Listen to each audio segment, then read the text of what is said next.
Did you ever wonder, what's the relationship between dreams and childhood memories?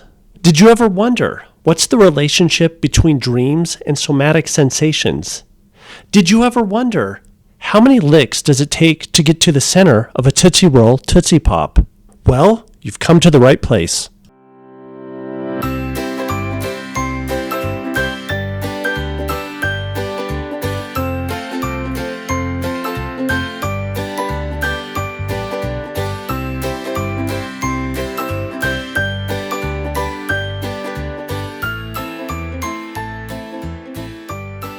Freud tells us that our dreams often contain elements from childhood. More than just that, though, they often contain elements from childhood that we don't remember. He tells the story of a man who for many years would have dreams of a yellow lion.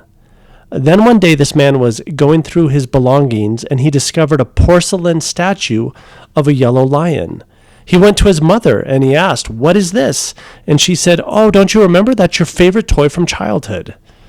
Freud tells the story of another man. This man had a dream in which he walked in on his tutor and nurse from childhood in bed together.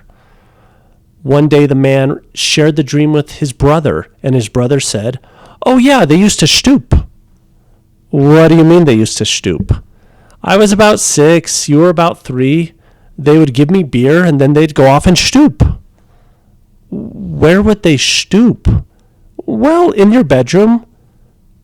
"In my bedroom?" "They probably thought you were sleeping or too young to understand." "They stooped in my bedroom?" Now, for many years, Freud himself had a recurring dream that, unbeknownst to him, went back to his own childhood. So in real life, Freud had this longing to visit Rome, and he could never quite make it to Rome. And so he would have dreams like the following. In one dream, he's on a train, and he realizes that he has just passed Rome, and the train will not stop. In another dream, someone leads him to a hilltop and points far, far away, and Freud in the distance can see the city.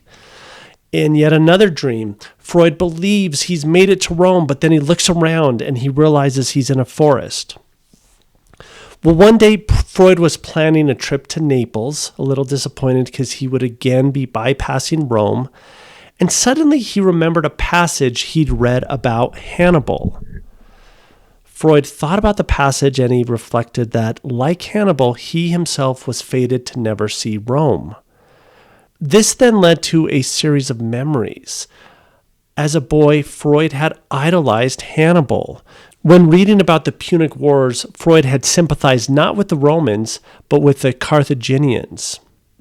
As Freud grew older and began to experience anti-Semitism, he began to even more deeply sympathize with Hannibal, who himself was Semitic. Freud then remembered a story that his dad had told him several years earlier. Jacob Freud recounted how one day as a young man he'd been walking through the city proud of a new fur cap, and then a Christian walked up to him and knocked the cap off his head, and the Christian shouted, "Jew, get off the pavement." Young Freud looked up at his dad and he asked, "Well, how did you respond?" And Jacob said, "Well, I went into the roadway and picked up my hat." Now, young Freud felt profoundly disappointed in his dad's weakness, and he contrasted his dad's story with the story in which Hannibal's father made his son swear before the household altar that they would take vengeance on the Romans.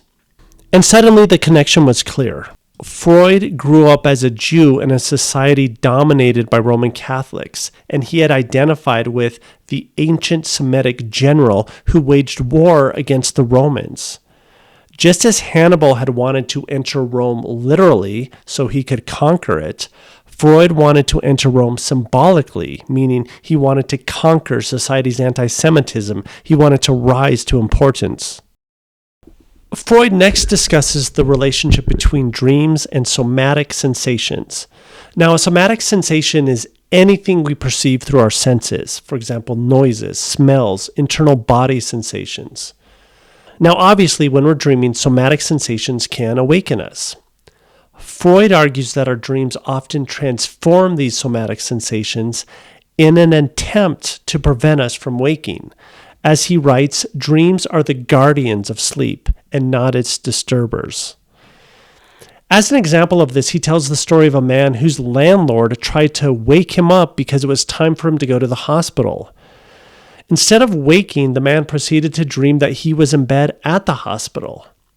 Now, of course, if he were in bed at the hospital, then there would be no reason for him to wake up, thus seeming to prove Freud's theory. Freud also shares a personal example. Reading now from the book, I had been suffering from boils, which made every movement a torture, and finally a boil the size of an apple had risen at the base of my scrotum. This caused me the most unbearable pain with every step. Anyway, one night Freud had a dream in which he was riding a horse. That is, he was performing an activity that would have been unbearably painful for one who had a boil on his scrotum. Now in the dream, Freud experienced the real-life pain of his boil as the saddle under him. It was as though the dream had been encouraging him to go on sleeping, saying, there's no need to wake up. You haven't got a boil on your scrotum. Look at you. You're riding a horse. If you had a boil on your scrotum, you wouldn't be riding a horse now, would you? And Freud went on sleeping. Now, dreams can make use of somatic sensations in other ways as well. Most importantly, they often use somatic sensations to communicate messages, to communicate wishes, just as happens with mental material. For example, going back to the dream about Freud riding the horse, this dream not only prolonged his sleep, but it also communicated a message about one of his colleagues. Freud determined that the dream was in part about his colleague because in the dream the horse's hair was the same color as the suits that this colleague wore. Okay, everybody, that's all I have for today. Be good, keep reading your Freud, and I will see you next time. Shalom. Well, according to one study, about 364.